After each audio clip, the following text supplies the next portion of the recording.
Je vous remercie de me permettre aujourd'hui de vous parler de la petite enfance au nom de l'Organisation mondiale pour l'éducation préscolaire, OMEP. Dans mon propos, j'aborderai deux thèmes. Les efforts consentis pour l'éducation de la petite enfance et la situation dramatique vécue par les enfants migrants et leurs familles.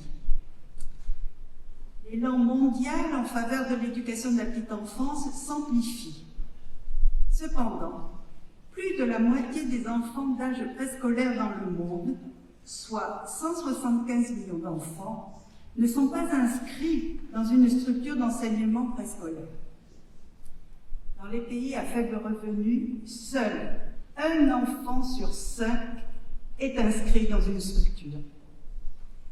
Bien que ces efforts soient essentiels et déterminants, ils sont insuffisants. Les budgets nationaux, l'aide internationale, ne reconnaissent pas les retours sur investissement potentiels que peut produire l'éducation préscolaire. Seul 0,7% de l'aide internationale à l'éducation est consacrée à l'enseignement préscolaire. L'OMEP, créé en 1948 à la demande de l'UNESCO afin d'apporter compétences et expertise dans ce domaine particulier de l'éducation de la petite enfance, s'efforce depuis plus de 70 ans à exercer sa mission. Un des fondements de l'OMEP repose sur l'éducation à la paix.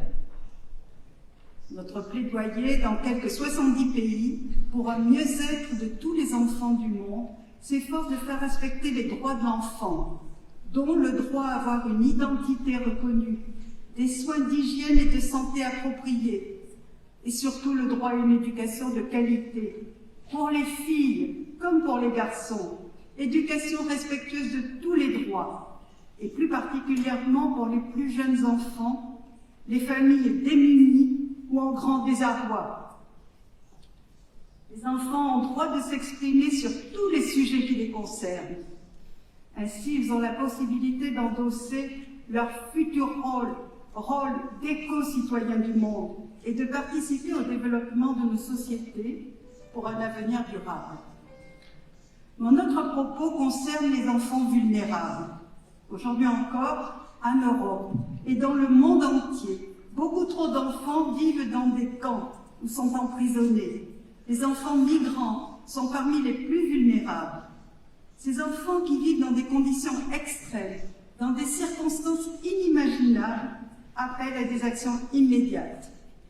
Les gouvernements ont une responsabilité spécifique envers ces enfants pour assurer leur sécurité, les aider, les soutenir, eux et leurs familles.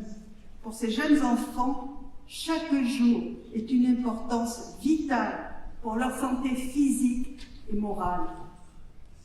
Nous appelons donc tous les gouvernements à entreprendre immédiatement une action apportant une vie sécure à tous ces enfants, une éducation de qualité et à atteindre l'objectif de développement durable fixé par les Nations Unies, c'est-à-dire l'accès pour tous à une éducation préscolaire de qualité. Cible 4.2.